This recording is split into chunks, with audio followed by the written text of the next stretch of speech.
Am I the a-hole for refusing to let my mother-in-law hold my baby after she told my husband to get a paternity test? I, 28F, gave birth to my first child, a beautiful baby girl, 3 weeks ago. My husband, 30M, and I have been over the moon, but his mother has been causing non-stop drama. She never liked me from the start. She made side comments about how I trapped her son, even though we've been happily married for 4 years. When I got pregnant, she constantly joked about how the baby might not be his. I brushed it off as her usual passive-aggressive behavior, until I found out she took it way further. 2 days after I gave birth, my husband got a text from his mom saying, "You should get a DNA test." You never know these days. I was devastated when I saw it. My husband was furious and told her off, saying he had zero doubts about me and that her comment was disgusting. She tried to backtrack, saying she was just looking out for him. Now she wants to come over and meet the baby. But I told my husband that she would not be holding our daughter. If she wants to question whether my child is even her grandchild, then she doesn't get the privilege of bonding with her. My husband understands why I'm upset, but he thinks we should let her come, just once, so she doesn't play the victim with the rest of the family. Now she's crying to everyone, saying I'm keeping her granddaughter from her, and that I'm punishing her over a harmless question. Some family members think I'm being dramatic and should be the bigger person. But why should I let someone who disrespected me and my child hold her like nothing happened? Am I the a-hole for refusing to let her hold my baby? Update 1, next day. Well, I wish I could say things got better, but Meal made sure that didn't happen.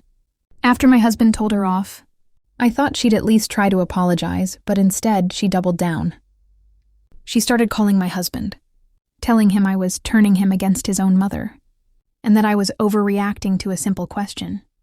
She even pulled the classic victim act, crying to the rest of the family about how I was keeping her grandbaby from her. Then things took a ridiculous turn. I found out from my SIL that Emil was actually trying to get a DNA test done behind our backs. Apparently, she was hoping to get a strand of my baby's hair or some spit to confirm the truth.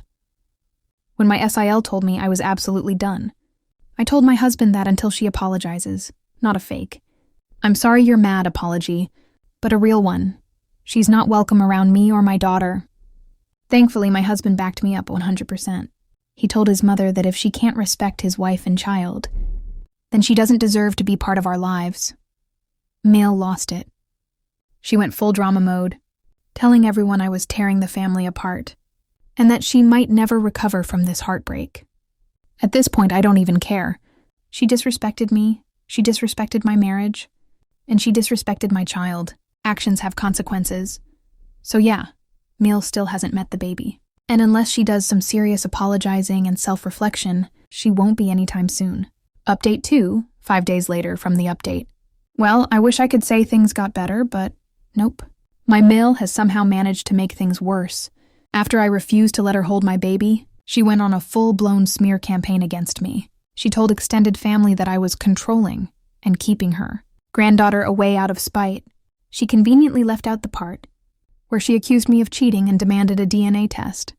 The worst part? My husband is starting to waver. He still thinks what she said was disgusting. But now that some relatives are siding with her and saying I'm being too harsh, he's wondering if we should just let her see the baby once and move on. I told him point blank.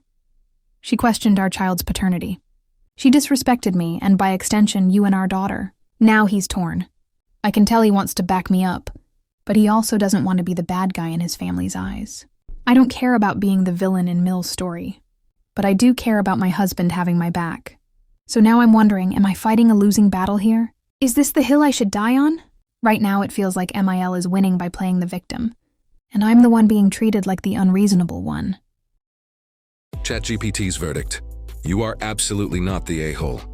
Your mother-in-law crossed a serious line, questioning your fidelity, insulting your character, and even plotting a secret DNA test behind your back. That's not just rude. It's deeply disrespectful and damaging.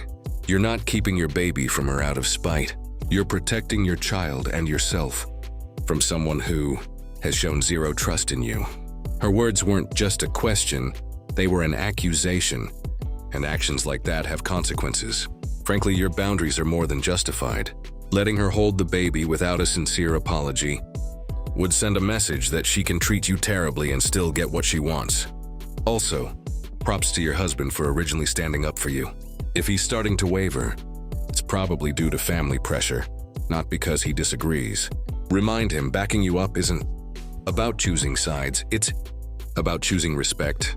Yamil doesn't get grandparent privileges while undermining you as a mother. Verdict, NTA, setting boundaries is not punishment, it's self-respect.